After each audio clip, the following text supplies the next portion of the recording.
Troy Buchanan Express. I feel like I It's gonna touched go on. so long. Yeah, and if you're sticking around, God bless you. I kind of already touched on a lot of Troy earlier when we were talking about prelim placements and where everyone kind of are rolled up. However, just to touch on a few things again, I thought that their show climbs, and I thought their vocals get stronger throughout the show, especially in a closer that is just taxing. I watched it and I was like, "Oh my goodness, how are they still standing?" Like, and like no one had rolled off the stage, or like now. Granted, I wasn't backstage. There could have been a few wheelchairs. I don't know. I wasn't back there because that's just how it is sometimes. Some kids just go way too hard. I think someone from by request did wind up in a wheelchair after finals, I think. Oh, okay. This has to Unofficially. happen. I mean, so yeah, it Maybe does. not express, but yeah. It's not great, of course. You never want to be ended up in that spot, but like it always happens. So, as a spectator, I thought like everyone in Troy could have been in a wheelchair, like just because of how much they brought it and how vocally strong they were at the end of the show. It just reminded me of like a Mount Zion show where it's just like that closer just keeps going and going and going and going and going, and then it's like dance break, dance break, dance break, vocals, vocals, dance break, dance break. It's just craziness, and Troy really did an amazing job. Like, just fantastic, fantastic, fantastic all the way around. I love the way that they like at the end of their show were like, "This is my city," and in the back you see Troy Buchanan on the screens, and it's like that is just such a cool little thing. Well, like, Troy Buchanan is not a city. True, but I mean, it goes well with the song. It goes well with the song. Yeah. I thought I talk about closing the show. Them and Loveland compare very well in that aspect. So to see them like in fourth and fifth and sixth, it was like these are shows that just closed so well. And like you said, the beginning when they start with that country roads, and it's just like opera. Like I literally in finals heard someone go shh like before.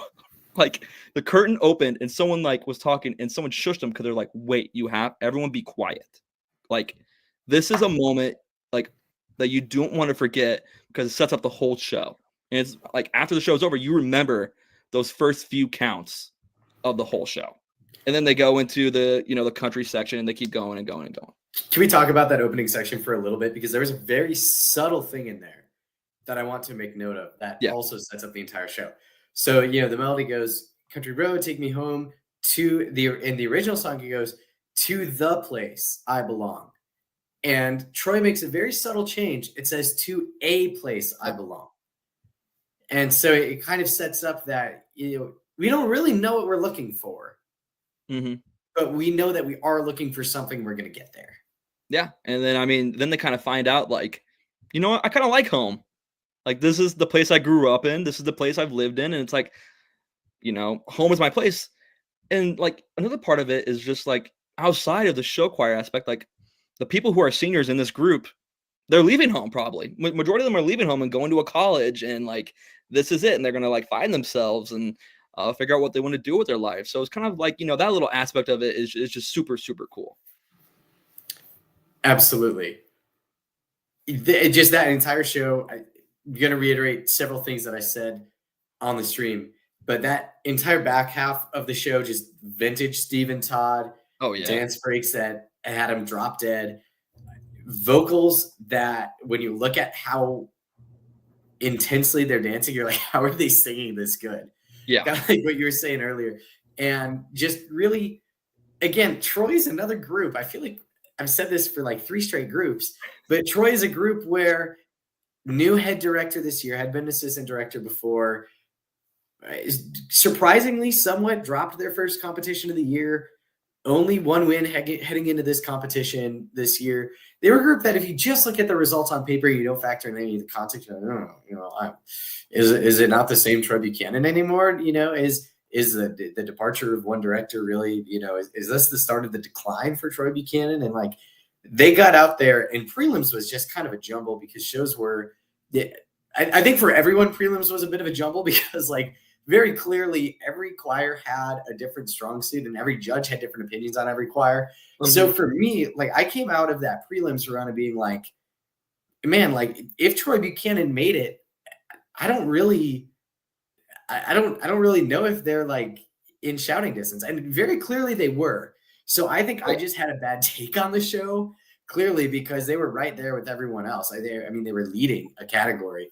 But then in finals, I was like, okay, this is, to use a phrase that my co-host really loves to use, this is a group that is in the pocket. This is a group that is comfortable. This is a group that is in their element.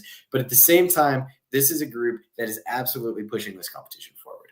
Yeah. And I mean, I keep saying it, home field advantage, it's going to a group that's not from the state. Like they were going for a 3P at this competition. They won the past 2 coming in. So like everyone in this program has competed at Mount Zion at some point, like on multiple years. Like that's just kind of how it is.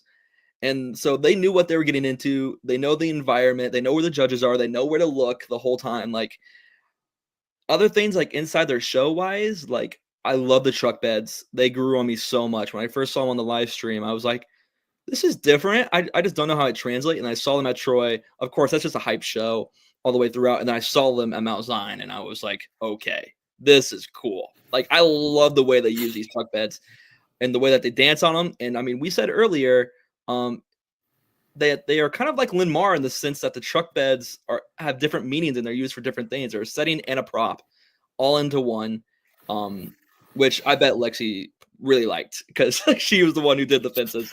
So, yep. She was a judge. It checks. So, yes, it does. They had no Ram truck bed. Can you believe that? They had Ford, they had GMC, and they had Chevrolet, but they had no Ram truck bed. But he had to add one more truck bed just for you.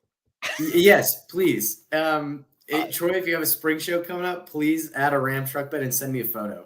And then like how the light or the tail lights lit up, super cool. Like that's just another like just little thing that just made it like just different. I liked the boys number. Now granted, I don't know the person's name, but like the guy with the ponytail the boys number scenes a solo, slides back on the pickup truck. A guy picks him up. He goes over, grabs a trombone, and has a whole trombone solo like directly afterwards. Just so much fun. Just so many different elements here and there. And of course, just the energy at the very end. They really, really brought it.